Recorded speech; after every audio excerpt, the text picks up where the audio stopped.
I suppose when I'm doing the intro, Mark, bring on the lads. Just bring them on for breakfast. Yeah, because we've no rules or anything this time, like so.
Hello and welcome to episode 27 of Celtic Rumours TV, the Bawz and Bovril podcast, with your hosts Mark and myself, Paul. On today's show, we'll be joined by Barry and Michael, where we discuss Big Ange Postecoglou's appointment of Celtic manager. Firstly, Mark will just go through our weekly shout-outs. Oh, thanks, Paul. I was just getting that connected there. Just the usual quick shout. Tim Alloy, Richie, Malika, and Young Ben. But a wee special shout out to John, United Ireland for the forum. John's been on the podcast a few times and he was up walk the West Highland week. Apparently he's done his knee and he's done a bit of damage to his knee, so hopefully he's back for him soon. So I don't think he'll be playing in the football match this year anyway. That's it, Paul. Hail. So, Barry and Mike, do we have him? Yeah, I'm here. Hello, guys. Well, it's taken us 105 days, lads, but we're there. Thankfully, Barry, come to your first. Finally, we have a manager in place. Yeah, well, I mean, it's great to at last say we've got the manager in place. It's taken long enough, but you know we've been expecting it for the past week or so now. So now that he's he's in position, hopefully he can start his hard work now. He's going to have a big job on his hands. You know, I think he's said already today that the recruitment process is well underway. So, somebody's driving that, and he'll be contributing to that as well. So, yeah, I mean, we're just glad that finally we can have our manager and we can look forward to something positive, hopefully. Michael, how do you think he handled his first interview as a Celtic manager? I think it was one of the best interviews of any of the recent managers actually gave. Like, I don't know how any fan could actually question anything he actually said. Mm-hmm.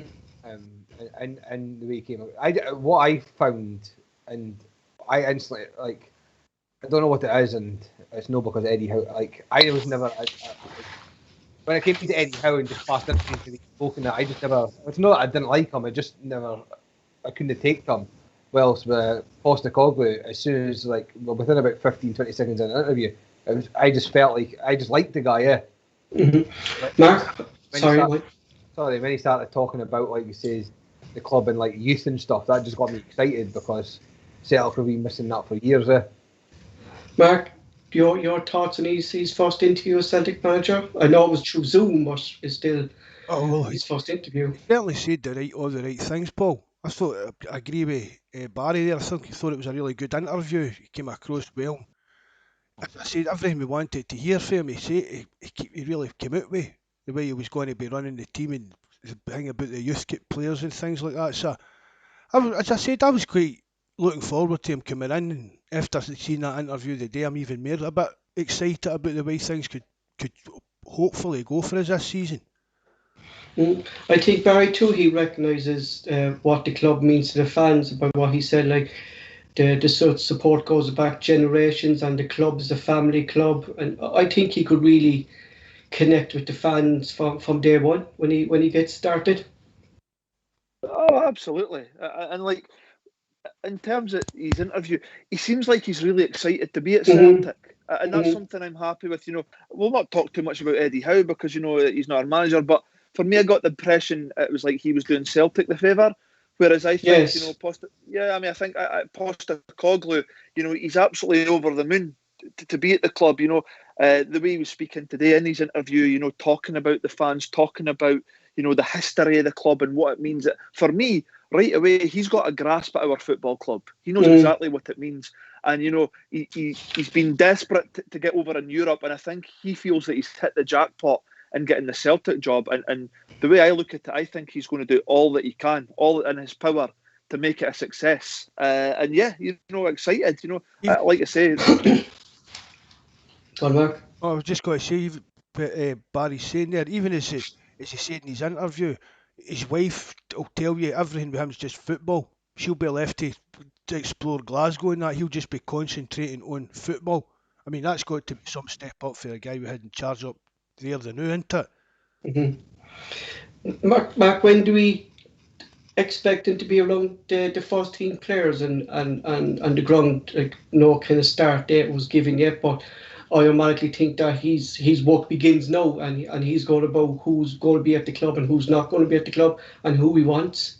Well, I'll tell you, he'll be putting a lot of his time. He's stuck in a hotel room for 10 days anyway, isn't he? So he's going to be doing a lot of work on these Zoom calls and everything, and working on players. And obviously, the way he was talking, he's watched a lot of our games already for like last season, and kind of he's got which missing kind of thing.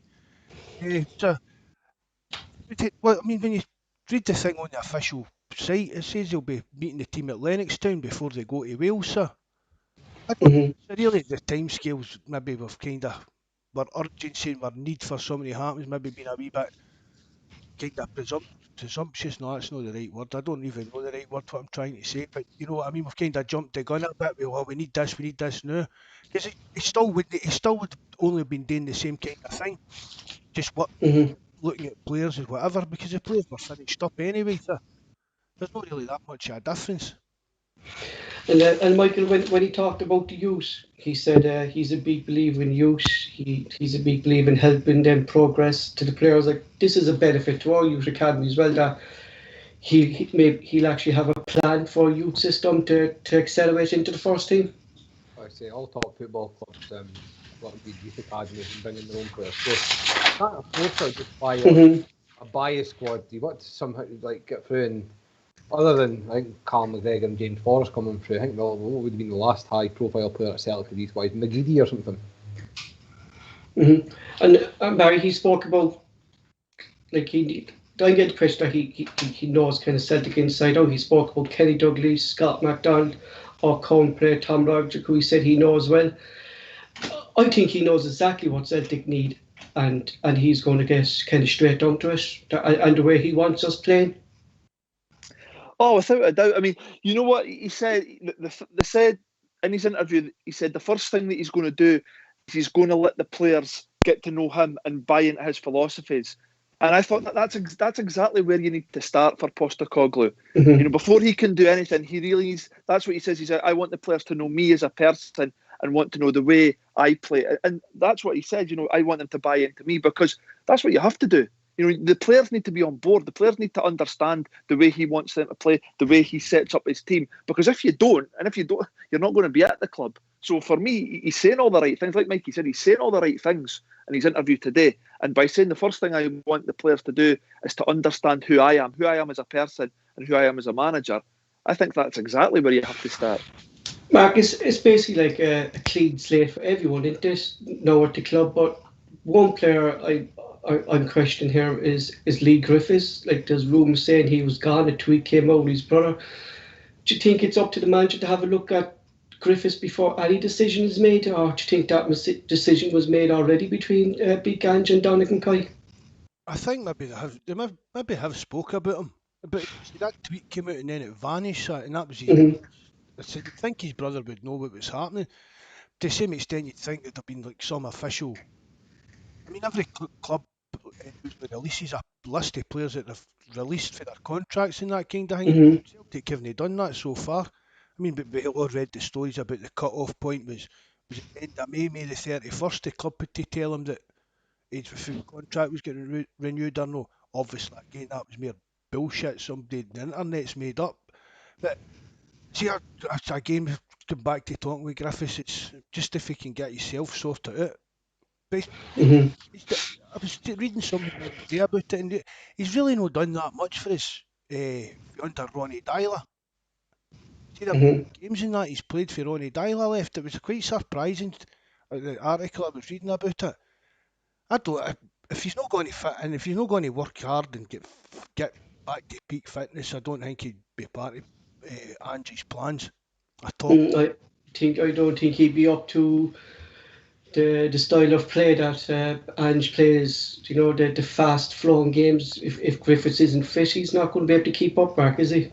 No, he's going to. Do you know what I mean? If he's going to get into shape and force his way into the team, he's still going to need to work hard every single day to stay at that position, at that peak physical position.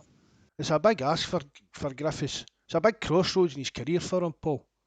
And Michael, he talked about that players already being identified by the club as transfer targets, and work has been underway. We can expect from the club that we're going to see new signings come in, but who's making these decisions? Is it Dominic McKay and Postecoglou himself? I think, well, it's hard to say because we don't know how long this has been ongoing with Postecoglou, do we? Like I said, we've kind of half hoped that we talked about it in the past when the other manager that basically pulled the plug. We're kind of hoping that was done well before that, but they just didn't announce it because of season tickets.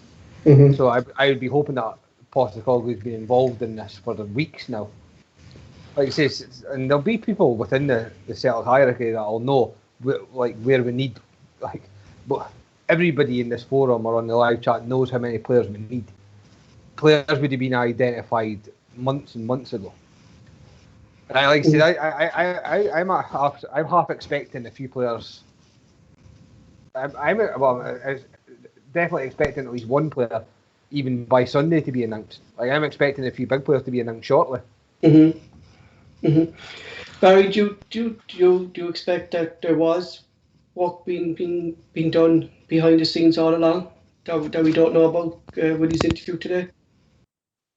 I don't think there's any doubt about it, Paul. You know, the club as a whole knew the squad transition that was going to take place this summer. Like I've said before on previous podcasts, Dermot Desmond actually said that in his statement they were prepared for the massive overhaul. So there's no doubt about it that there's been work going on in the background. The only thing is that we're a bit unsure of, as a fan base, is who is it's actually put in the groundwork. Was it Nicky Hammond before he left? Is there someone else that we don't know that Celtic have actually hired?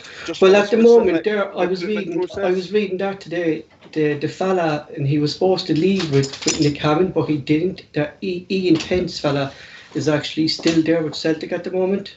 He's actually still there. So I'm wondering, is he the one? Who? Nick Hammond? Yeah, no, Pence. He came in with Hammond. Penrice, sorry, yeah. Penrice. Sorry, Penrice. He's actually still in the club at the moment. He actually did leave. He was supposed to leave, but I'm pretty sure he hasn't leave. So I'm thinking, is it him that's doing up all these? Celtic. No, he's no left. In a cupboard somewhere, paper with players' names. Yeah. No, but I think he's actually still there. So I'm thinking, is it maybe him that's calling the things at the moment, transfer targets? It could be a combination. John Kennedy might have some input. He might, if it's things like domestic players, for example, Kennedy and the sort of Strachan, they might have some input. Like they know, and I know we've used them, for example, in previous times, but they know that Kevin Nisbet is a top player. They know that Ali McCann from St Johnstone is a top player, and they would enhance our squad. So they could, it could be a combination of people that are putting forward this squad overall. Because, like I say, the club, as well as the fans, were very well aware of how big an overhaul this was going to be. So there's no doubt that there's been work going on for a number of months. And I think now, like Mikey says, in the coming weeks, you're going to see that starting to take place. You're going to see bodies coming in as well as bodies leaving. It's a big 6 weeks, Barry, isn't it? For the qualifiers, it's a big 6 weeks to get the players in, buy into his system, and to hit the ground running, isn't it? Oh, it's massive. It's a massive few weeks for the club.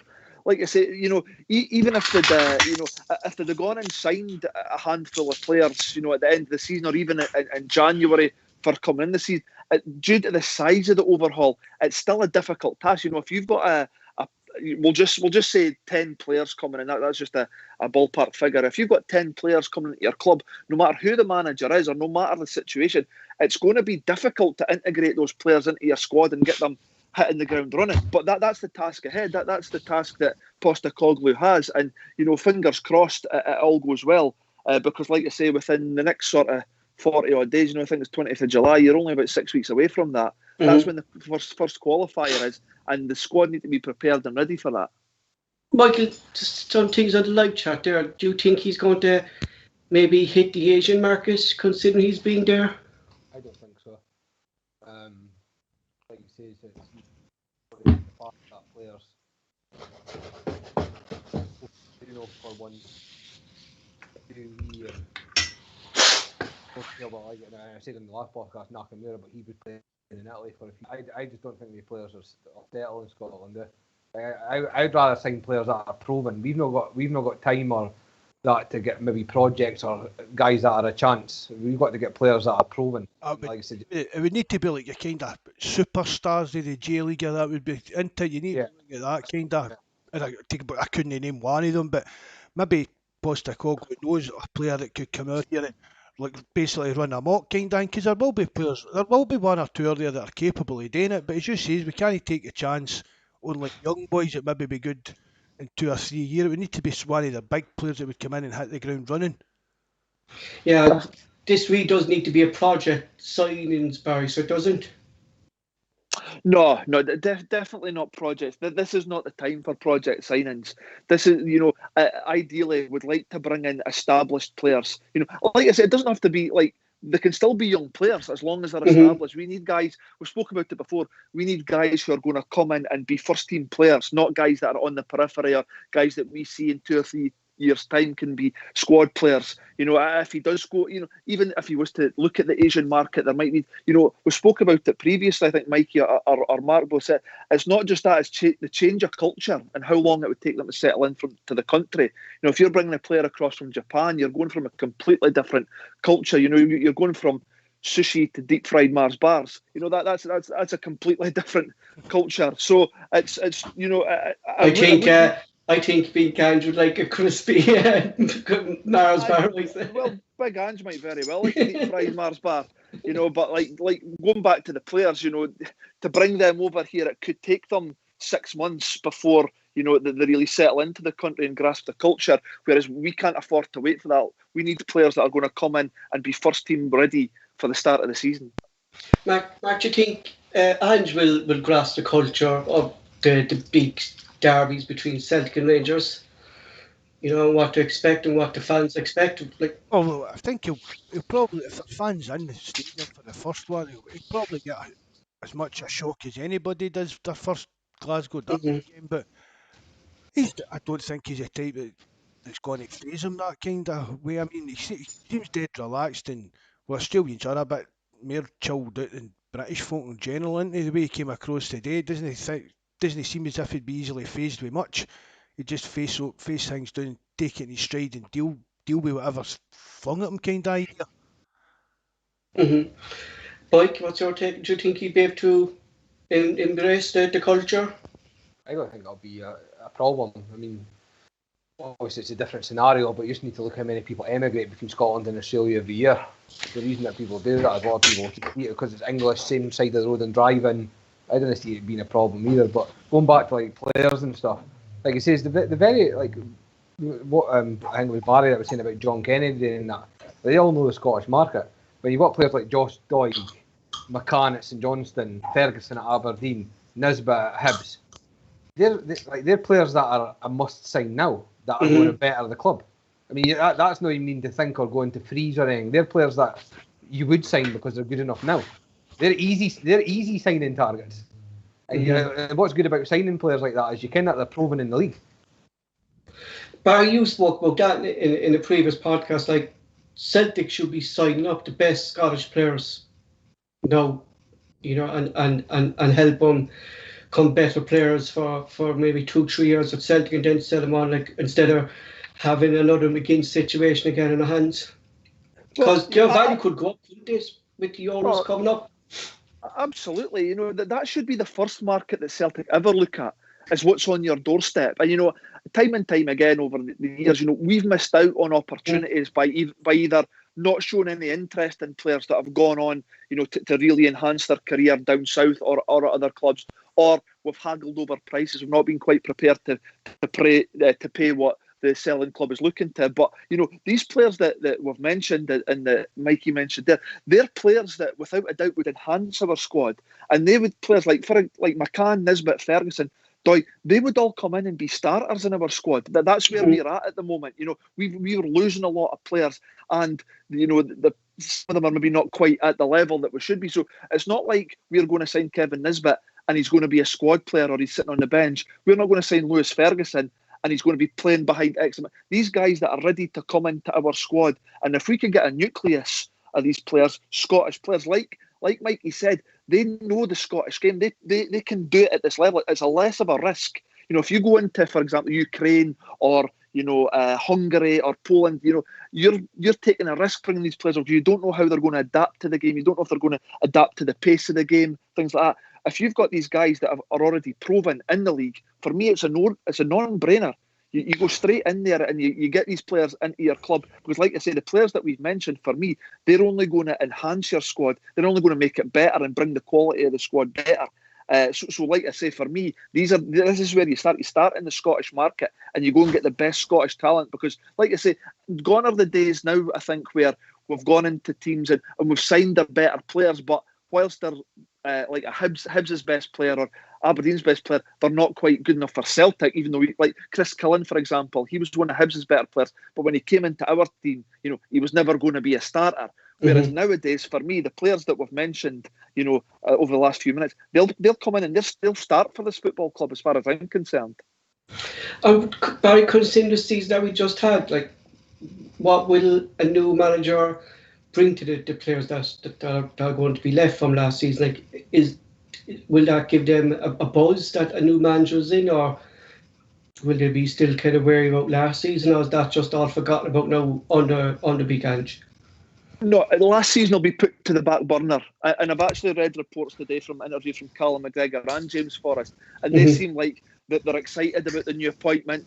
They say, I think it's natural. Any new appointment, any newly appointed manager, it gives the place a bit of a boost. It gives the players a bit of a boost. But for me, what I think Postecoglou will bring that we were probably lacking last season is organisation. A strategy, as a game plan. He seems to be a very tactical guy from people that I've mentioned that they played under him in the past, and for me that's exactly what we've missed. Not dissing Neil Lennon, but I've said in the past, I don't believe that Neil Lennon, his forte was tactics and strategy and game plans, and I think that was evident last season.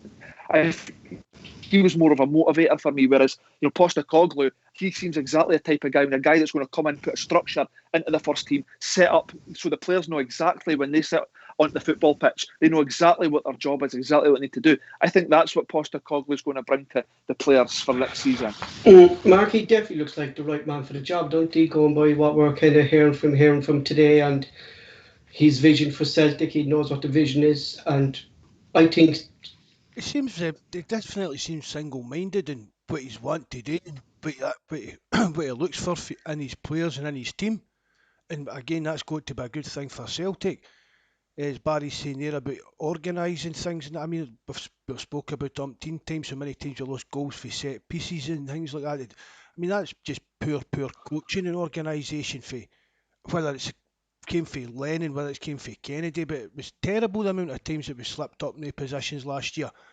And I keep saying about the teams we meet in Europe being well organised and well drilled in that, and I think that's what Celtic will become under Big Ange. I think we'll become well organised and well drilled, and the players will know exactly what they've got to do in the park every minute of the game, and if he changes it, they'll know exactly what they've to do for to make the change work. As he said today, lads, Big Ange said today in his interview, "Believe in me. It's time for the Celtic supporters now to get behind him and let him go about his business for next season, and hopefully he gets off to a running start." I'm sure we'll talk more about Big Ange as we go along in the season, but for the moment we're just going to let Big Ange there now, and I'm just going to hand over to Michael for a few minutes. Mike? Yeah, just for, like you say, an update regarding the charity football match. I had some good news today regarding venue and date. I was in a call today with guys from Falkirk Football Club, and they're offering their stadium on the day of July the 18th with a 5 p.m. kickoff. We'll be able to arrive an hour before the game and an hour after the game once the final whistle is blown. Like you say, that's July the 18th. So the guy said to me today in the call that I can basically let the guys know about the date. It's 85% confirmed. They just need to sort out a groundsman for the day, but they would get back to us Friday, Monday to confirm that. But yeah, basically we've got a venue, a date and a time for kickoff, so guys can start getting like stuff in order regarding travel and maybe time off work if you need it and that. Yeah, that's all I've got to say. Paul. Fair play to Falkirk, because they've really been helpful, haven't they, Mikey? They've really bent our backwards to take as much as they can for you. So yeah, like you say, I was speaking to the guys today, and even the guys from Falkirk Football Club, they're going to actually make a donation as well, as part of it. And like I say, the guys couldn't. That's one player Falkirk can't sign in this season.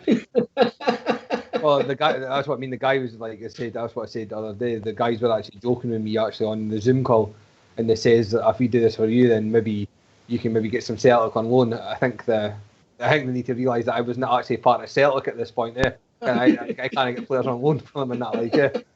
Like maybe Barry and that can maybe take a game for the next season. Put a word in for Barry. Maybe Barry can take a game. This is probably a wee trial for him.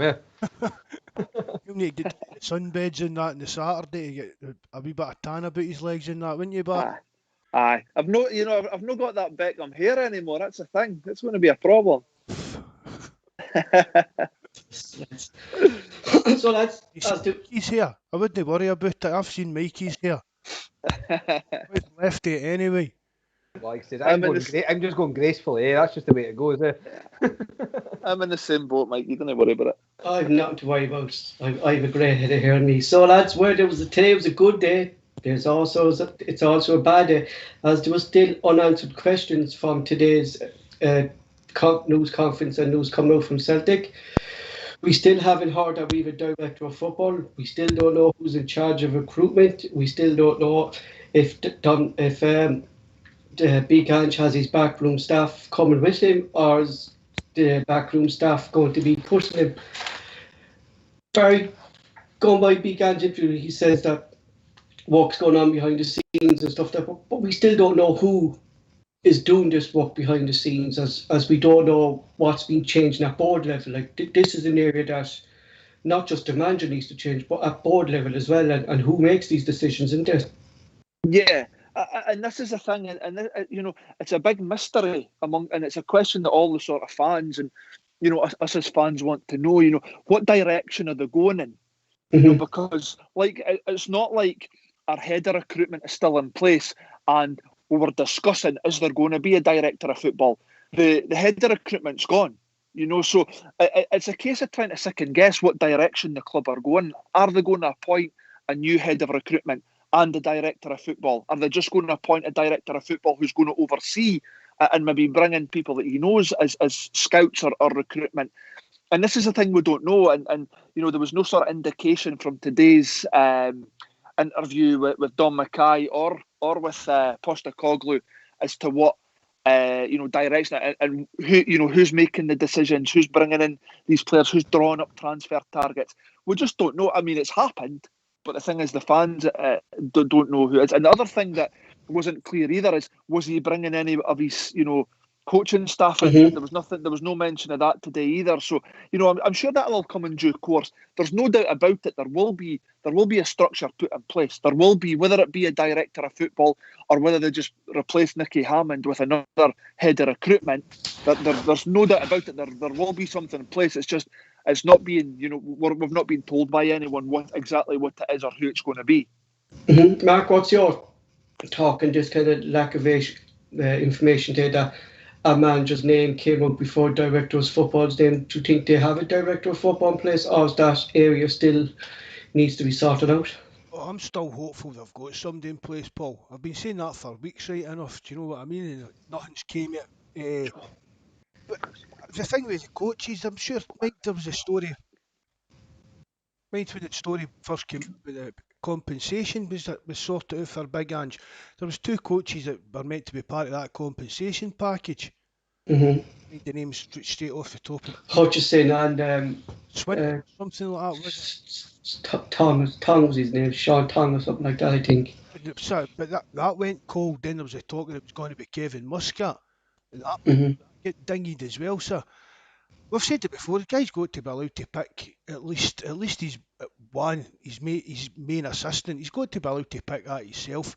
Especially a guy coming in from another country. What we're talking about, a new culture. You should be allowed to have somebody there that he knows, he trusts, and he's worked with before to help him settle just into his job and that. But the director of football, we've got to. It's becoming a bit of a shambles as well. But I think as well that the urgency of the manager's names, maybe put that in a bit of the back burner, Paul. Mm-hmm. Mike, what's your take on the things going on in the background? Are we going to appoint a director of football? Is it going to be under a different role, head of football operations, maybe? I think what my problem with the whole director of football thing is, I personally feel that the director of football role's perhaps bigger than even the manager role. Mm-hmm. I feel like the director of football should be appointed well in advance of the manager. That's just my opinion. The longer this drags on, the more worried I am about this appointment. Totally agree with you there. Like he says, the director of football, I've said, look, the manager, coach, he's just there to coach the team. The director of football is everything else. That he's a bigger job than the manager. That's why I'm surprised that being appointed first. And even as Barry said, like my fear, like Barry, that there was no. If it'll probably come down the line that he'll probably bring in his own backroom staff and thing like, but and maybe he does need someone around him, but is Kenny and Strachan going to be forcing him, do you think, to have them around as well? Well, this is what we don't know. I would say it's probably more likely they will be part of the coaching staff next season, Kennedy and Strachan. I've got no information on that, but I just get the feel, they're going to start the season. They're going to be there, taking, the first few sessions of pre-season whilst Postecoglou's isolating. So I would suggest that there's a good chance they will be there. And with regards to director of football, this is what we don't know, but because obviously the club, they keep their cards close to their chest. We don't know if this is a route they're going to go down. Everybody's speculating, and it should be a route. Multiple people have said, high-level managers have said the size of the club that Celtic Football Club are, they need a director of football in there. So we're all speculating that that there's going to be somebody appointed. We're hoping there's going to, but unfortunately the club have. Surely when they come out and say that we're modernising and that's got to be their plan, really. Would you not agree? 100%, Mark. Yeah. I'm praying. I really am. I'm praying that there is a direct and they have got somebody in plan. But I don't know what it is, Mark. I've just got this feeling that the club are, like I say, the club have always been silent. They always play their cards close to their chest. They don't really reveal much. But there's never really been any indication that the club have even come out and said, we're actually interviewing for this post. It's a wee bit of sense. So until they actually come and appoint and tell us this is who the director of football is, or we are going to be recruiting a director of football, I'm still a wee bit sceptical as to that this is the direction that they're going to go in, even though I believe it should be. I think there's going to be some kind of position for Kennedy in that role. That's my thinking there. I think Kennedy will have some role in recruiting the players and having the link between Postecoglou and the board. I think that's the role that Kennedy will kind of fill in. Paul, are you trying to upset me again? No, I'm not. But that's what I'm reading. Like, that's why they look into things. You know what I mean? Been saying that to me for weeks. He hasn't that to me.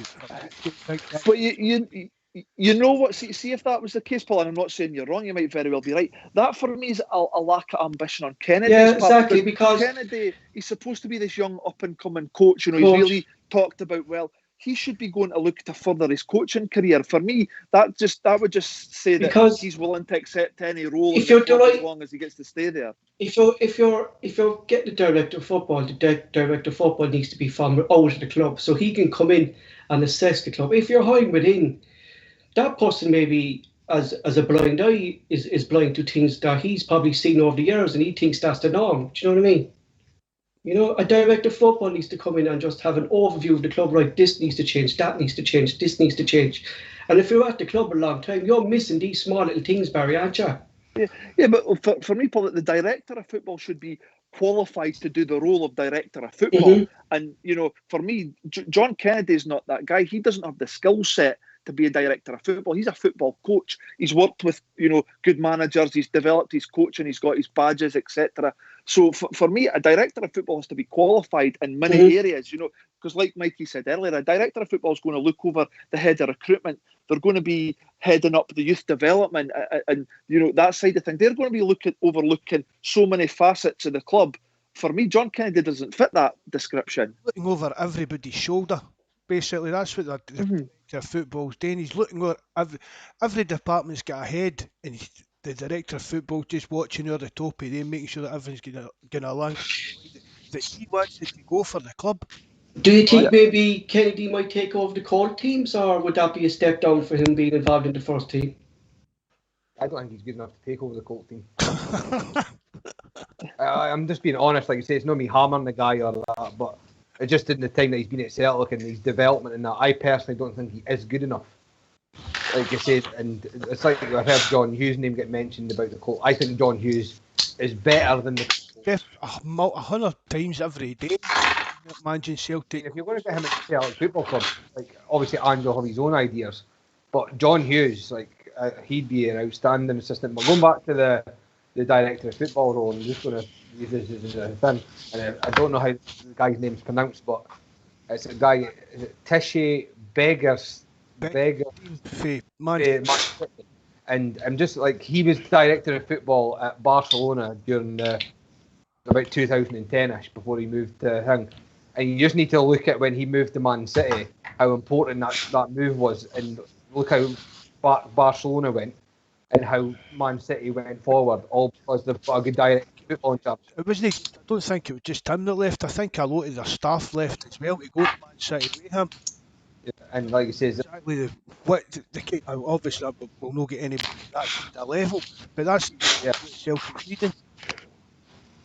I think as long as Kennedy is going to stay at Celtic, I think Celtic will always, I don't know what it is, they'll always provide a position for Kennedy. I think that's... He'll be the kit man. Seen a 35-year of that, he'll be the kit man.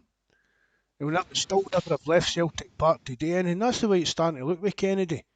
Mm-hmm. I sometimes get the feeling with Kennedy that, like when, like I don't know what all clubs are looking for managers like Alloa and stuff like that, and you just need to look at guys like Paul Hartley.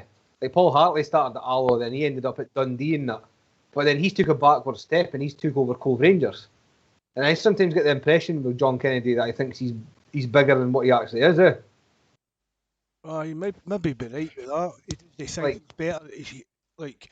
They've said, well, I said I don't know why he didn't go for that Aberdeen job, but when we see what's happened up, what he done with Celtic and that, and the way Aberdeen's going, you can see why. No, but I think what you're saying there, he'd maybe look down as I'm not going to go and manage Ackies and places like that. I think you could be right there. I think, like he says, in my opinion, I just think that at points in his career at Celtic, during the whole like changing managers, he's definitely thought at some point in that whole thing he'd be given the manager's job permanently. I would think so, and I think it kind of blew up. And I think maybe the Celtic board too were thinking that after Neil Lennon left, that Lennon could maybe, Kennedy could maybe step in there, and it just all blew up in his face. He couldn't handle it, or he wasn't able to change things.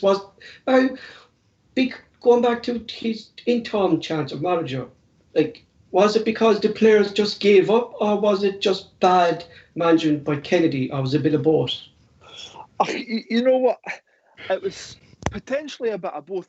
What disappointed me in Kennedy when he took the interim charge, that was a chance for him in the short period he had, 8 games or something like that, to really try and put his stamp on the team. You know, whether that be personnel, you know, whether he bring in Lee Griffiths, for example, and Ismail Assoro and played them, you know, or maybe even mixed up formation and put his stamp on things. That was his opportunity to go and do that. And he played the same players that Lennon played. He played the same system that Lennon played. He had an opportunity. Even if he'd have gone and won 8 games and we'd have played fast, expansive football, something like we'd never seen the whole season, and he'd beaten Rangers twice in the 2 games, who knows? The board might have looked at it differently. But for me, you know, the season just petered out. And the thing is, he sort of mannerisms in his interviews, post-match and pre-match, they didn't scream to me of somebody that was worthy of a Celtic manager's job. It was just very sort of laid back, and it wasn't like he was too animated about anything. So for me, like I say, he had an opportunity to try and go and change things different, you know, put a different formation in place, bring in guys that hadn't been playing under Lennon, but he just played the same. I think his record in the end, I think he only won 3 games out of the last 8. So see, even if he'd come in and got at the team, it would have sent a message to the fans if all of a sudden these players were dropped, or so it was them that weren't trying a leg, it's been them that's causing problems. If Kennedy just dropped all the players, even if he was playing young players and they were playing a better style of football, as Barry was saying there, Mikey was saying, if they were playing better style of football, more attacking football, the fans would have forgave him for that. The fans would have respect him a lot more as well. Do you know what I mean? But he didn't even try and change anything. He just came in and done the exact same thing. Instead of just saying, right, if I'm going to try and get this job, I don't really stand much chance yet, but I'm not going to have guys on the park that's not going to be trying for us. I'm not giving guys that's get my mate Lennon sacked. Do you get what I mean? And that's what makes me think, Mark. I actually think that, does he actually want to move on? You know, like I said, that was an opportunity. That was kind of a job. That's what I'm saying, Barry. Yeah, that I don't think Kennedy. as long as Kennedy wishes to date Celtic, Celtic will always provide a role for Kennedy. Yeah, but not even from a Celtic point of view, Paul. That was an opportunity. That was his opportunity to put himself in the shop window to other clubs. This is the way I manage. I've managed to turn it around in the last 8 games. I've just got a feeling that he's very comfortable at the football club, and I don't know if he actually wants to move on. I've just got a wee sneaky suspicion that he may be happy just moving from job to job within the club. I think that's it. I think that Celtic will always provide a role for Kennedy. Within the club, I can't see. I think if he was leaving, Barry, he would have left by now. He certainly should have, because, like I say, going back, 18 months or so, he was linked with the Hibs job, and that would have been a fantastic opportunity for him to go and take it. And that was at the time when he turned that down.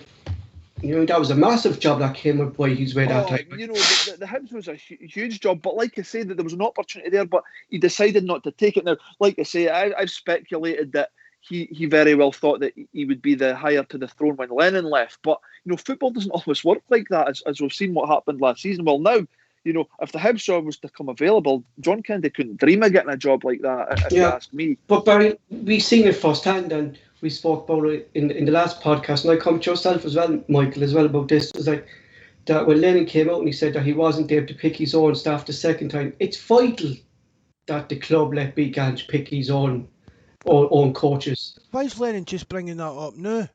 He should have. He took the job. He knew. There I'm starting to go on a rant now. No, but that's what Chris said. Like, Chris said that Lennon was going to take the job anyway that time when Chris from Australia was on us. Doesn't matter who. So, like, from Lennon to come out and say that, Mark, it just makes no sense. You know what I mean? Again, trying to pass the buck and cover his own skin kind of thing. He knew what he was getting into. As soon as he took a job in the shower, he knew what he was getting into. And for him to go 18 months and then lose his job and then come out and say, they wouldn't let me pick my own assistants and all that, that's just garbage. It's just meaningless. No, I mean, it doesn't mean anything anymore. Mm-hmm. Sorry, Barry, as I was saying to yourself there before, Mark jumped in there with his thing. Sorry.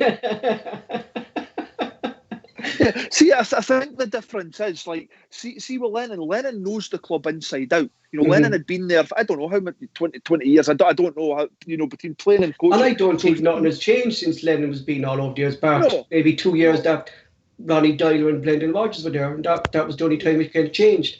Well, the thing is, and regardless who, like, even if Lennon had an opportunity to bring in his own staff, he still knows the club and has a relationship with the board and Peter Law better than anybody else. Mm-hmm. This is a different situation. Postecoglou, he's coming from a different country, a different continent, a different culture.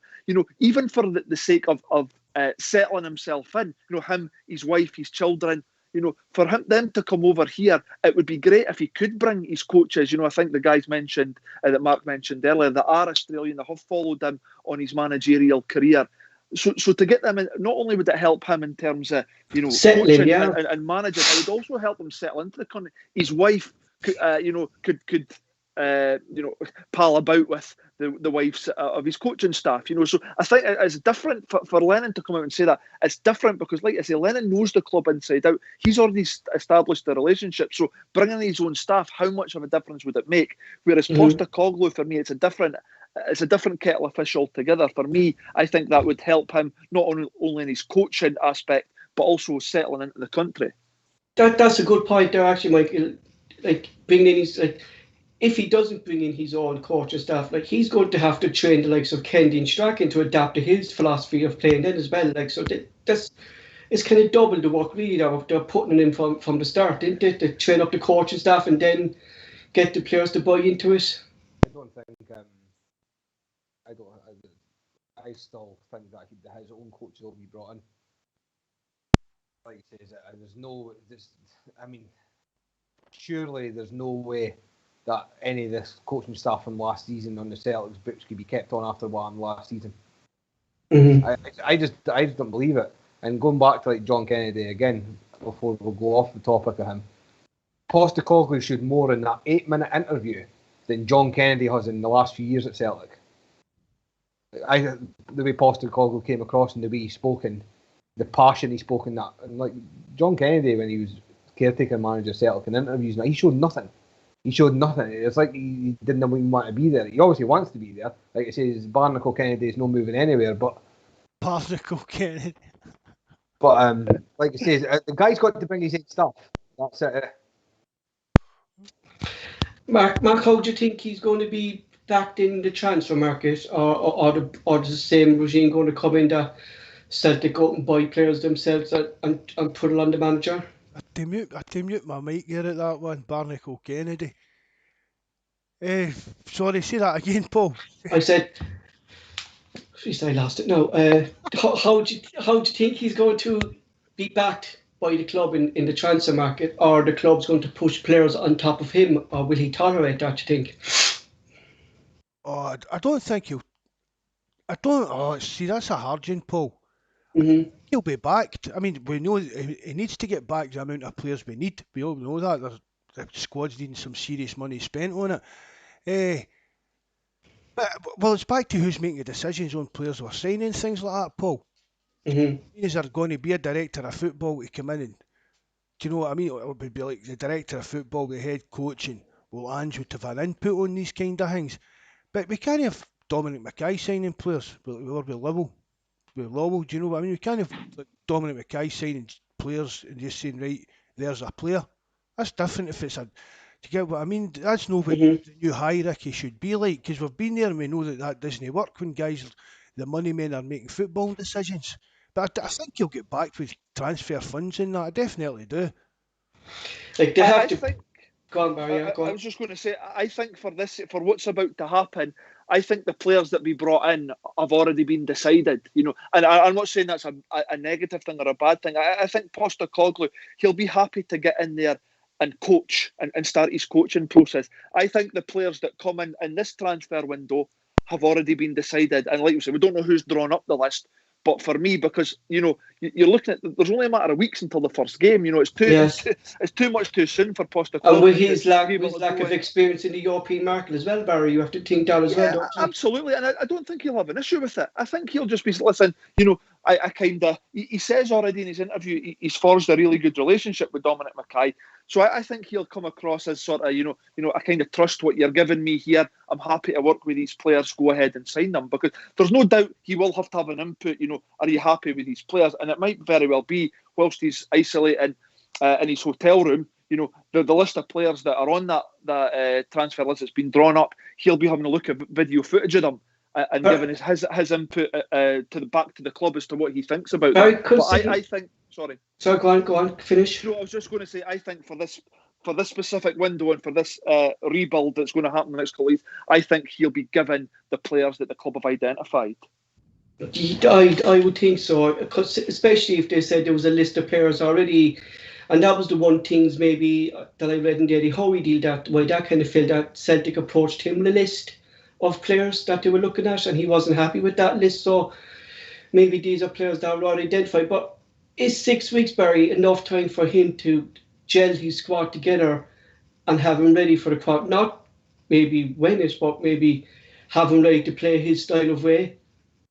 Well, it's not a very long time, but you know, he's at Glasgow Celtic now. You know, you don't get time. No, you know. No. So, but you know, I think us as supporters, we're going to need to sort of give him that little bit of time to find his feet. He's obviously got a specific style and a specific way that he likes to play the game. He's now then got to implement that into the squad and into the players. And like he said, the first thing he's going to do is let the players understand who he is as a person and who he is as a coach. And once they've done that and they actually understand the way that they want him to play, then that's when we'll hopefully start to see the results. But, you know, to answer your question, 6 weeks until the first Champions League qualifier, we'll have to be ready, you know.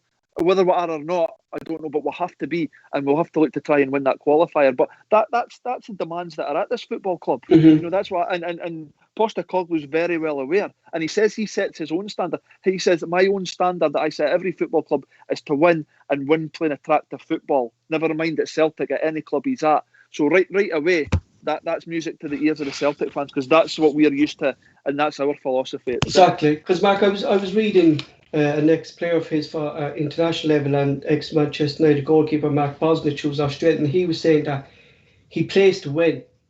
He prefer to win 4-3 rather than win 1-0.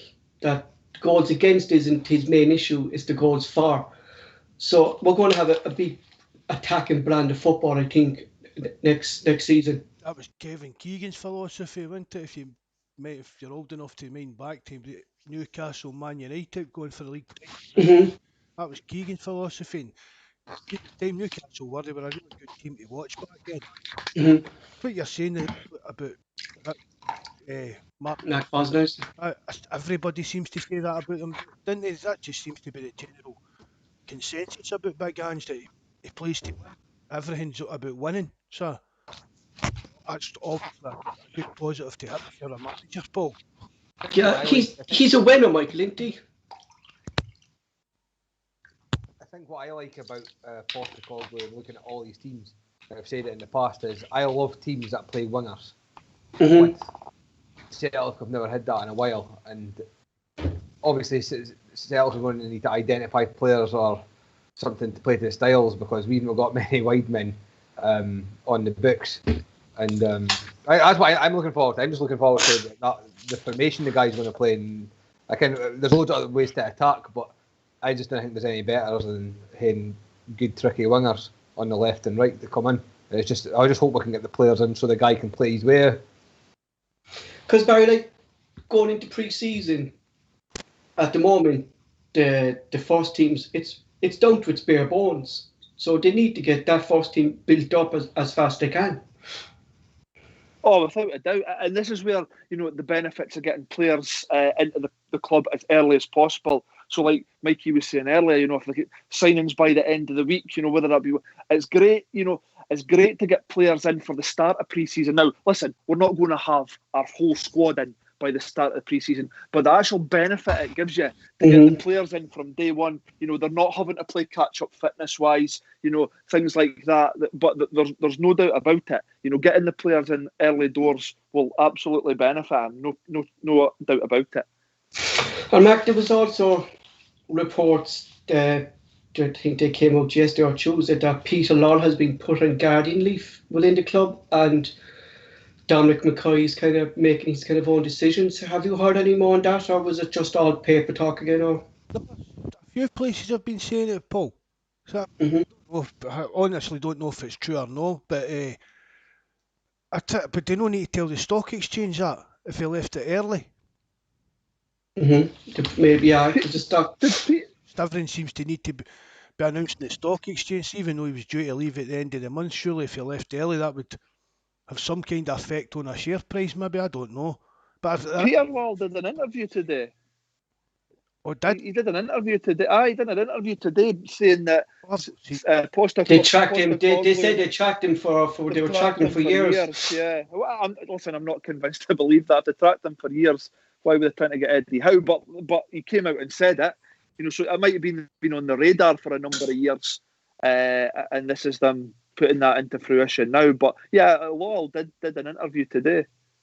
Yeah, and I read Dominic McKay's interview as well today. He said that he's looking to modernise every single department within the club, but at the moment he's only talking to people, and he's officially starting on the 1st of July. So do you think maybe Lawrence is still kind of pulling the strings at the club, Barry? I'd like to think not, Paul. I'd like to think not. It doesn't serve any benefit for Lawwell still. I mean, listen, he's still employed by the club, I think, until the 30th of June. So he will still be there in the capacity, but I'd like to think he's taking a bit of a back seat now, because this is really an opportunity for Dominic McKay to come in and get his feet under the table and get a really feel for the club before he actually takes the official position on the 1st of July. But for him to turn around and say that he's speaking to people, I hope, I'm sure Mark and the rest of the guys do, I hope these people are sort of directors of football. That is a position, to turn around and say he wants to modernise the club in every sort of facet. That's exactly what we want to hear, and that's exactly what we'd like him to do, and hopefully that's what he will do. So like I say, the people that he's speaking to, hopefully he is sort of interviewing and sending out people for the director of football and head of recruitment roles, but we'll find that out in due course. Like, I guess it's not just pressure on Big Ange next season, it's pressure on Dominic McKay as well, who the players who he makes the funds available to bring in as well, isn't it? Pressure on the whole football club. Like, this wasn't a season that just got away from him. We lost out by a couple of points. I mean, it was a shocking season, and the only way to sort it out was to get it right the next season. But like it says, they just need to get, like it says, it's imperative that they get the players in ASAP. That's the manager in, fair enough. But you need to start getting the players in as well, because like it says, we haven't even got a squad. And like Barry says, 6 weeks until the qualifiers. And a lot of people have maybe wrote off the qualifiers, but you're still in them, so you've still got to give it a go. And if you get the players in early enough and get them fit and the guy gets them playing, then you just never know what could happen, eh? Like I said, I think I don't know what teams are going to come up against in the qualifiers if they get round. But you've got to be in it, and there's still a chance. Like I said, the least that they need to do is get to the Europa League, in my opinion. Yeah, like you said, and I think the could, like you said, they get the right players in. The Celtic board and the club they'll know what players that they need. They just need to spend the money. It's as simple as that. And like I would just read there as well that Edward looks like he's on his way to Leicester tonight, and tomorrow. He's removed everything Celtic from all his social media and stuff. So that's normally a telltale sign that within the day. I think that was the worst best secret, I think, wasn't it? I think it was always that he was going to go to Leicester and link up with Brendan Rodgers anyway, I think, you know. That's fine. Like it says, I wouldn't say good riddance because he's scored a lot of good goals for Celtic, but his heart, even if he finished top goal scorer, his heart wasn't in it last season. And like he says, it's time to move on players that didn't want to be at the club. You didn't want players like that at the club. Like you say, get the money in and then get the money spent. That's what I mean. So, and that goes for Christie, Ayer, all of them. It's time to move on and for Celtic to move on as a club. Barry, what do you do actually in a situation like that? Do you get rid of the players who don't want to be there first and then start your recruitment, or start replacing them that you know they're not going to be here? Oh, I mean, I said on a previous podcast, I 100%, you can go back and listen to it. I said I would like the players that didn't want to be there. Edward, for example, I wanted them sold at the start of the summer, the very start of the window, because I wouldn't want to take Edward into the qualifiers, you know, still at Celtic when he's not unhappy, he's clearly down tools. You don't want that. What you want to do is you want to get them sold, and hopefully, if he does go tonight, and like Mikey says, I'm not going to, badmouth the guy. He served the club well. He scored a lot of good goals. He's really developed his game. But you want him sold, bring in the money, and that'll allow us to go out and sign the players that want to be at the football club and the players that are going to be here for the future and take the club forward. So yeah, absolutely. And the same goes for Ayer and that. If there's a suitor for him, an acceptable bid comes in for him, in the next sort of few days or week or so, absolutely accept that. But then what you have to do is you need to go and get the replacements immediately. You can't be sort of messing about, because that decimates the squad even further. If you then go and sell your players but you don't replace them. Are Norway in the Euros? No, they're not. No, Mark, you don't want these negativity players in pre-season either. They maybe have this, that saying to other players they want to leave, they don't want to be here. You don't want that going in with a new manager into pre-season either, Max, you don't? No, you don't want any negativity about the squad, especially with a new manager. Well, new players are going to be coming in.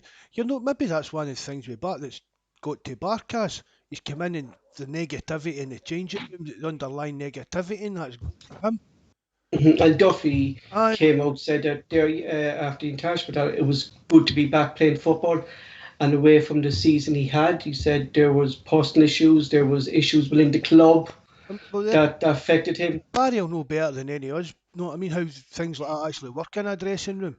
Do you know what I mean? If there is a bit of a bad egg, how it rubs off on the other players, especially like Barry being like a young guy.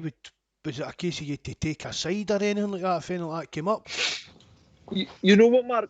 It makes things very awkward in and around the changing room. Like I said before, there was an issue with the Italian manager and a couple of the players, and it makes it very difficult because you then think, am I supposed to speak to these players? These players are my mates. Is it going to affect me? Am I going to get dropped or am I not going to get selected if I end up speaking to the? So it makes it very uncomfortable around the changing room when there is, bad eggs, or there is animosity or fallouts.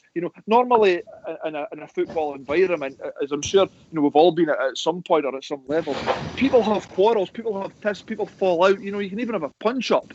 But normally it's very quickly forgotten. But what seems to have been apparent here has been there's been a number of issues that have never been resolved, and they've lasted the whole entire season, and they've still not been resolved. So, like I say, I think now's the time for the players that don't want to be here. Don't wish any ill on them. Just sell them on, get the money in, and like I say, get the replacements in the door as quickly as possible. Well, see, while we're on that, I met probably the day I just had to nip up to get my blood straight from diabetes and that. I must have met the only Celtic supporter that's glad that Scott Brown had left. He seems to have Scott Brown for a hell of a lot of last season. What do you think? I don't know where he was. They seemed to have. The guy seemed to have been on it about Scott Brown and the way the season went, and he blames a lot of it on Scott Brown. And it was him that was causing. I'm not saying he was causing. I don't know. Having a passing on this conversation, and it was him. His wee clique of pals was all against this and that, and that was one of the reasons. And now we've said like Peter Lowell made. Well, I've said that like Dermot Desmond made decisions. It was a case of Lowell's away, Lennon's away, and that's what I said to him. I says, do you think maybe Scott Brown was one of them? And he was like, I bet he was. So it just shows you how other people think about things. I'd never give that a thought. Do you think, like with him being club captain too, Barry, like would he'd obviously have his own kind of group of players around him that he would kind of lean on as well as captain, wouldn't he? Yeah, well, he's been there a long time as well. Scott Brown had a lot of clout about Celtic for good reason, which he's entitled. He's earned that, in my opinion. Do you know what I mean? Yeah. And he had a very good relationship with Lennon as well, didn't he?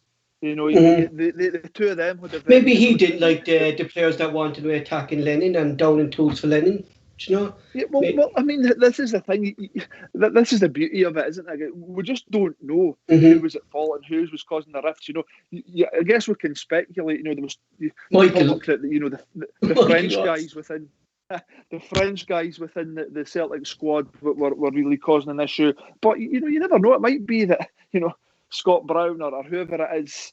We just don't know who was causing the issues. We really don't. But there's no doubt about it. There were issues there. And that was evident in what. And you don't want those issues, Barry, being around pre-season either. So you want just a clean start for the manager to come in and start fresh. And you're absolutely right what you said earlier, Paul. You don't want this negativity around the club right from the start or the outset, and that's how I think that that's why I think we should sell Edouard now. And Ayer. No, listen, I'm not saying Ayer, because Ayer showed quite a good attitude last year. He was one of the better players. But the players that don't want to be there, you're better. Especially for Postecoglou coming in, you're better to be surrounded by players that actually want to play the club for the club, players that actually want to be there, players that want to listen to you and perform for you, and like he said himself, buy into what his philosophies are and what he wants to do as a manager and the way he wants to take the club forward. What you don't want is even guys like if Edouard was still there, we know that he's going to be set at some point this summer. So to have him around, is he actually going to be giving his all in pre-season? Is he actually going? I'm not saying he's not, but you just don't know. I just think for the benefit of the football club and for the benefit of Postecoglou coming in from the start, I think it's better that the guys who are going to move on this summer, they move on early and let Postecoglou work with the guys who are actually going to be there. And it's not just the players either with the negativity, Michael. It's the fans as well. They need to know just stop the negativity around the club and just back the manager, get behind the manager and back the players that are there. I just don't understand some Celtic supporters, and like you say, I was as critical as the team last season as anybody, but it's got to come to a point where you've got to move on. And even reading today, there's still people that are calling this guy for everything the new manager. He's not even been in the door 24 hours, and loads of guys have got a wrote off already. And like you said, it seems to be negativity after negativity, and even going back to like Mark's altercation with that guy about Scott Brown. It wasn't Scott Brown's fault that he kept getting picked to play even though he was garbage last season. No, I mean, it was the managers that were still picking him to play even though he wasn't. He was clearly not good enough. I mean, it's easy to blame Scott Brown for no being playing like being good last season, but at the end of the day, it was the managers that kept picking him. No, I think it was more like the behind the scenes stuff that he seemed to be blaming him for. I didn't. No, I may be wrong. But no, yeah. and I was kind of, how do you work that out? He just said, what we were saying there, he'd been there that long, he had too much power, and he's really clicking and changing room, and the things didn't go his way, he wasn't. I'm like, I'd never thought him into that, Scott Brown, do you know what I mean? But could you have that much pressure? Could you have that much control of the club that you've been captain for so long?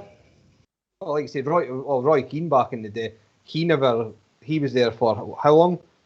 And he was able to throw his weight about, but I got to, even with Alex Ferguson there, he was never like fully in control of anything.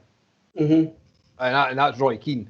So I doubt Scott Brown's going to have as much control as what some people think in the football club. And like I say, no, when I say in the football club, I don't mean he can walk into Peter's office and think, but in the dressing room, Scott Brown would have the man. Do you get what I mean? He was the one. We've heard it was him that divvied out the fines and all that, all the what players do if you're late and things like that. He was in charge of all that, and then he'd seen his any interview and he was leading running their WhatsApp, Snapchat group or whatever it is in that. I think it was just mere like power, but it would be really powerful. Any player that came into that dressing room in the last 10 years, Scott Brown's been the main man in there. Do you know what I mean? What Scott Brown probably says goes when it comes to the players. You've got 4 or 5 guys that are high profile, or think they're high profile players in the first team that have all categorically says they want to leave the football club, but don't get sold. That's going to cause a rift in any changing room like that. It's as simple as that. This isn't just one guy. You're talking about 4 or 5 that wanted away. And if you retain all the guys, there's always going to be a mega problem in that changing room. So no wonder there was probably a rift. One player who seems to be buying into his system already and he's played under him and we've spoken a lot of podcasts is Tom Roger. Do you think maybe he's told the players about Big Ange already, Barry, and they know about him already, coming what style he plays and stuff? Yeah, well, I think he has, because there was an article today from James Forrest, Mm-hmm. and James Forrest has basically said that Rogic has spoke about what a sort of fantastic coach he is, and like his philosophies and how that it'll really suit the football club and stuff. So I don't think there's any doubt about it that Rogic would have filled the guys in on Postecoglou's background and everything like that, because it's not just the fans. Us as fans, when we heard the name Postecoglou, what we did is we went and did our research on him. The players would be exactly the same. They want to know, and they'll maybe not have to look up the internet, but there'll be guys who have played under, like Tom Rogic, like guys that the Jackson Irvins, for example. Right away, the Celtic players would have been on to Tom Rogic about him as soon as even the hint of it kind of idea, wouldn't they? If they'd been right on to him to get the lowdown. Because it is a strange one, Mark, when Rogic, sorry, Barry, come to yourself, it was strange when Rogic said before this appointment even came out that he was staying in Glasgow this summer and he doesn't want to be playing for Australia or being brought up to the Australian squad this summer because he wants to concentrate on his things. I think he knew already that maybe Big Ange was being considered. Yeah, I talk about that before. I don't know, but maybe there's something in it. Mm-hmm. Right, so another player that seems to think it looks like maybe he will be staying next season, because he was also speaking today in an interview, was Callum McGregor. Do you think maybe he actually will stay for another season, Barry, or do you think he's one of the players that wants to go? No, I personally think McGregor will be there next season. I do, and I think, like I say, I read his interview today, like yourself, Paul, and certainly all the indications were pointing that he was going to be there next season. He was talking about, he's excited for the new manager coming in, and it was him that spoke about, anytime a manager comes in, it always gives the players that bit of a lift, and brings a wee bit of buzz around the club. So he's certainly given indications and talking like he is going to be there next season. But like I say, you never know. You never know in football, yeah. You never know in football. I've said for months I thought McGregor wasn't going to be here next season, but I maybe changed my mind. I'm still not 100% convinced, because I think like a head turning kind of offer. I think he would maybe be interested in making the move, but maybe I think there's more chance of him staying now than there is of him leaving. I hope so, because And that's he could. Go on, lads, Mike, go on. Go on, Barry, go on. No, I was just about to say he could refine his form under Postecoglou. You know, we knew like last season he was bang off form, and then for me fitting into the diamond, it really didn't suit McGregor's game. If he refines himself again, we all know what a cracking player Callum McGregor is, and on his day he's absolutely fantastic, one of the best in the country. If Postecoglou can come in and play a system, or play him in a position whereby he really thrives and flourishes, we're going to get the best Callum McGregor back. Mm-hmm. Mike? Well, like you said, I hope he stays, because I was hoping that obviously if we signed Lewis Ferguson, we would take the midfield three of Ferguson, McGregor and Turnbull for next season, and that would be my midfield for going into the season if it was up to me, to get the three playing together, because I think it would be an outstanding midfield. So like I say, I hope that he does stay. We kind of lose everybody. We've got to retain some of the squad. Unless there's an astronomical offer, then I think he's one that needs to be retained. So, Barry, we have the football manager now in place. What do the board need to do now as the club? What's their next step, do you think, that they need to be doing? Barry, there? Oh, yeah, sorry. Well, first thing for me they need to do is they need to release funds and start signing players. For me, that's the very next thing that we need to do, because, like I say, we're a matter of days away now from pre-season. So if we can, if they have identified, a number of players that they want to bring to the football club, they need to go out and spend the money and get a good few of them in within the next sort of week or two. Because, like I say, for me, it's a really important thing. It's a massive benefit to have guys in at the start of pre-season that so they're not falling behind on fitness or joining the club at a stage whereby they're in amongst games. So for me, the very first thing the board need to do is release some funds, back the manager, and start bringing some players into the football club.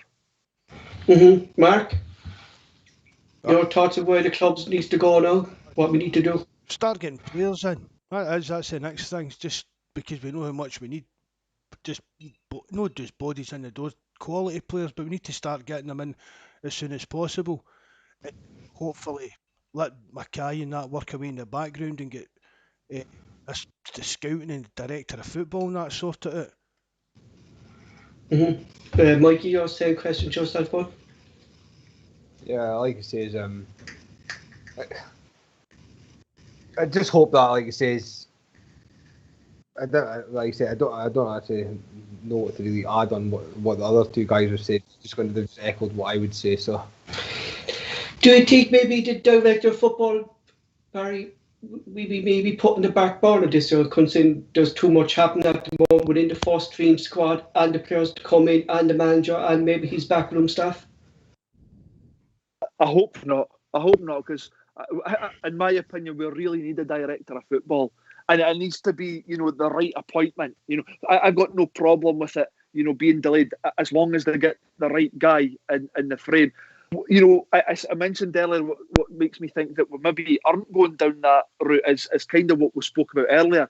For me, and Mikey, I wholeheartedly agree, the director of football should have brought in months ago. For me, the director of football should have had a say in appointing the manager, or not a say, but I thought maybe two of them would have been announced today together. That's what I thought. I thought maybe the director of football.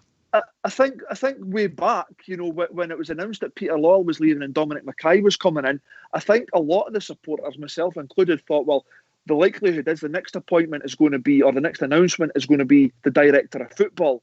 And then, closely followed by a manager. Well, that's not happened. We've now got the manager in place.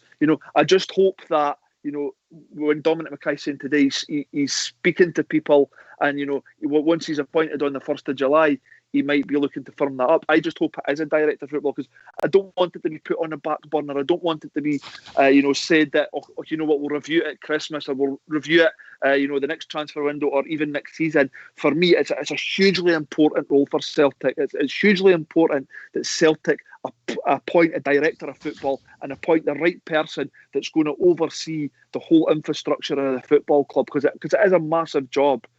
So yeah, fingers crossed that they don't put it on the back burner and they do get somebody in the door, and they do get the right appointment in the door. If they don't appoint a director of football, that, for me, is a big Ange's coming in with like one hand tied behind his back. That's not modernising. They need all this modernising that Dominic McKay's talking about, Mark, that he wants to modernise the club. The director of football is vital to a modern team football club now. You know, it could seem like we didn't have him for years, and if he wants to modern the club, that's one position that needs to be filled. Like, what I'm finding as well, what I'm like, as we did this podcast for weeks now, and we all keep saying the same thing about this modernisation of the football club. Why is it taking so long to modernise it?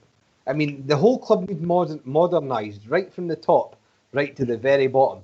And it's unbelievable that the club's stagnated for that long. That just goes to show how much power Peter Lawwell had in the club, Mark, isn't this? Oh, I sound like a broken record when we talk about this, Paul, but I've said on the forum for years that we need a director of football, that Peter Lawwell was making the decisions. And it get worse. See, once John Park left, I mean, I gave John Park a lot of grief as well, because I think a lot of the signings were all Palzak's kind of idea with him, but he did find us a lot of good players as well. But once John Park left as well, Lawwell just he didn't replace John Park, he just took on that role himself again.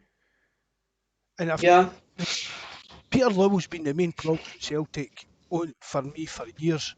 We're not going into it all again about what he's done good. We know he's done good things, but he's also done a hell of a lot of bad things. Sticking his nose in, making decisions that it was outside. We could talk about the director of football and the skill set and the remit of them and that.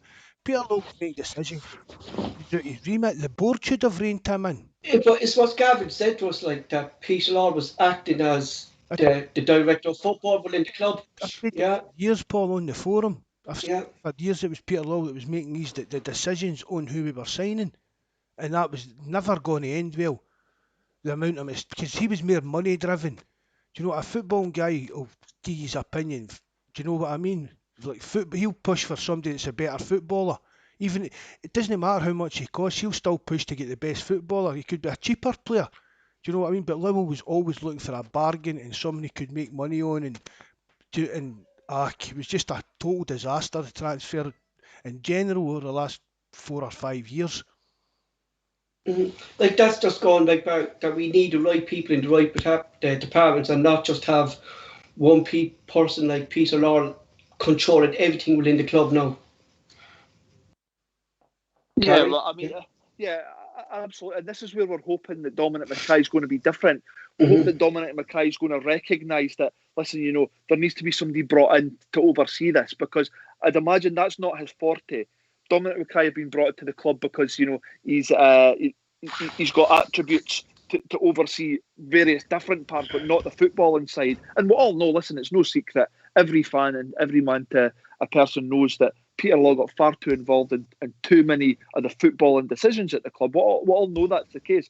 What we hope now is that Dominic McKay recognises that, listen, I'll deal with, you know, the commercial side of the football club, the business side, everything like that, and the finances, etc. But, you know, there's going to be somebody brought to the club that's going to oversee the football, and someone that's an expert at it, because we know that Peter Lawwell, you know, he likes the power, and he made the decisions, and unfortunately a lot of those decisions backfired for the football club. But, you know, now we just need to hope that Dominic McKay recognises that he needs somebody in to oversee the football inside, and he's not going to take the reins himself, which I'm sure he will. I'm sure Dominic McKay, he'll not want to actually oversee the football side of things. He'll want to concentrate on what he's good at and what his assets are to the football club, and bring in somebody that, you know, is going to oversee the football club, and that's what their strong attributes are. I think what summed up Peter Lawwell in the last few years at Celtic was the whole, and it still sticks in me, like the whole John McGinn thing. That was probably one of the biggest and worst decisions Peter Lawwell's reign at Celtic, not getting that guy signed. And the fact that it came out later that McGinn was wanting to, it was always Celtic for him, and it was over the case of a few 100,000 that we never got him.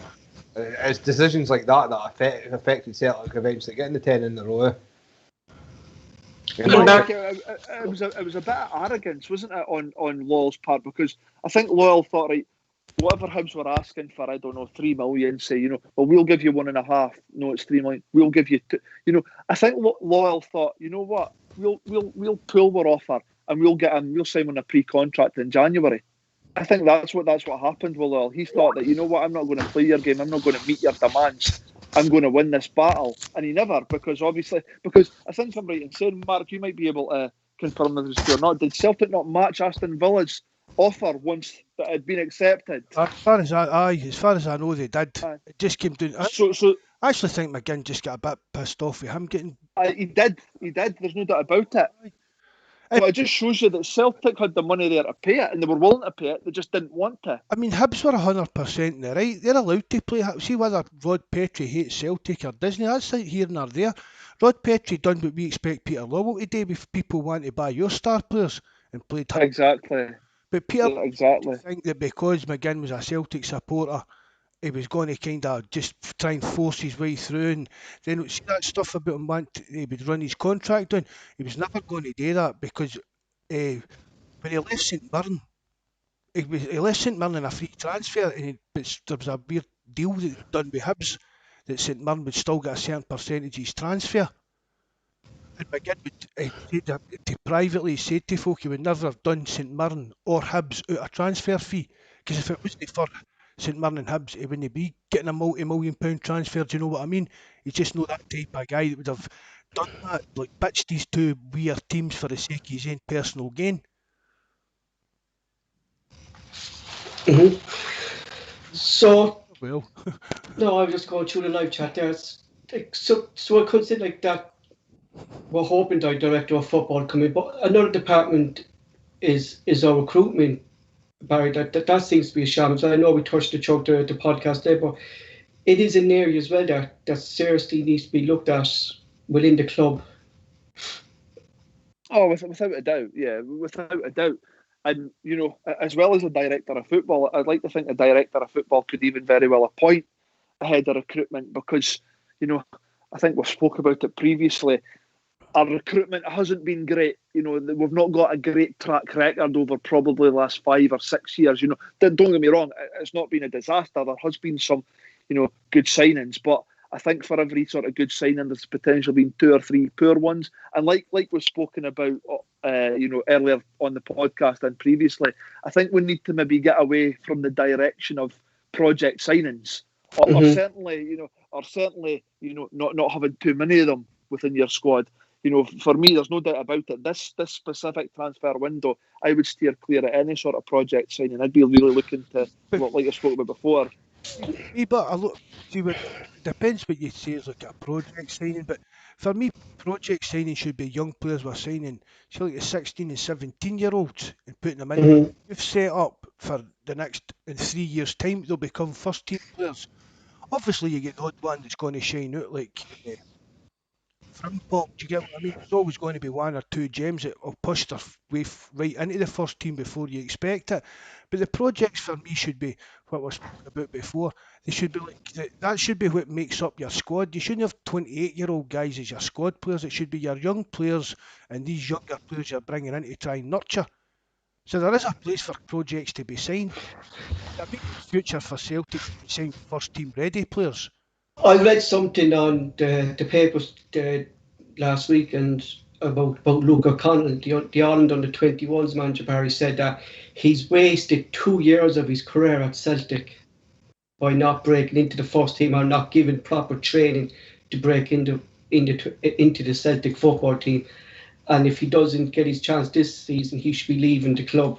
Like we spoke about before loads of times, but that needs to be sorted out, doesn't it? The pathway to the first team for the youths.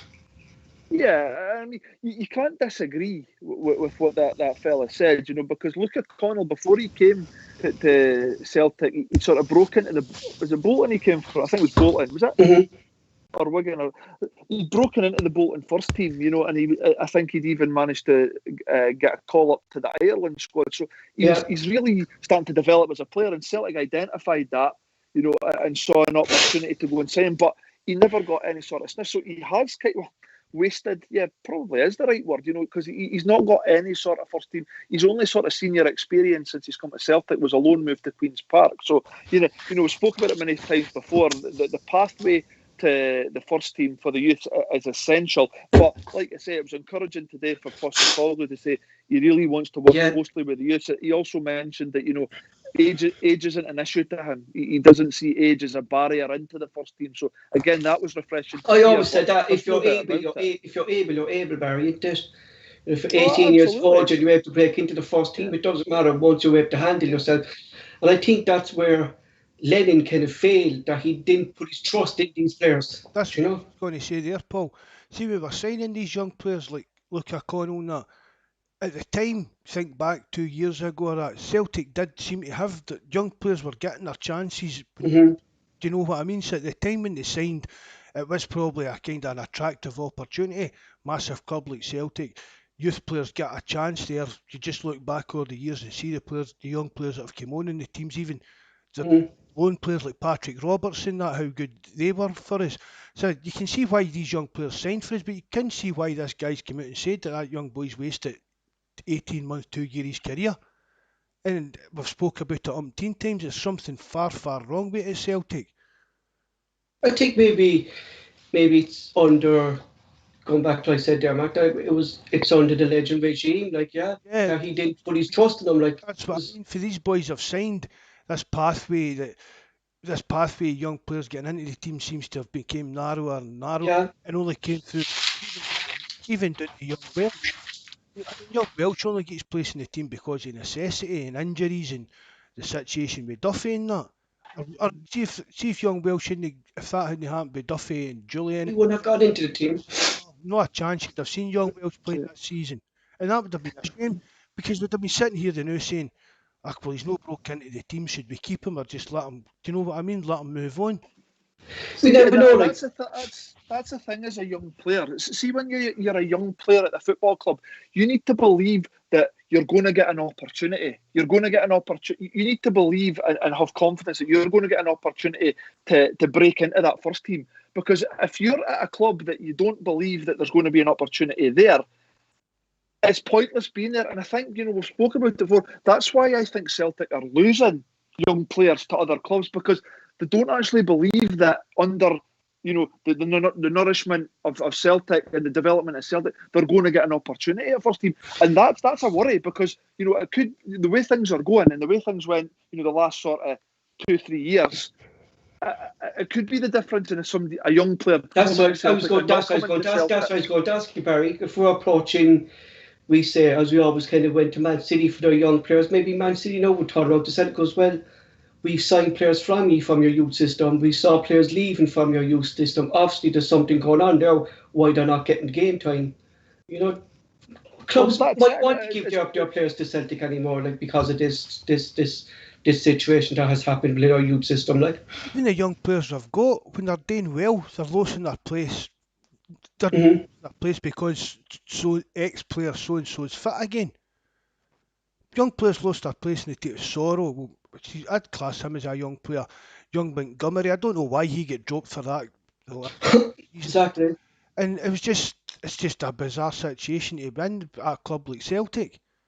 Even Ewan Henderson, when he came in. I think his name there as well, Ewan Henderson.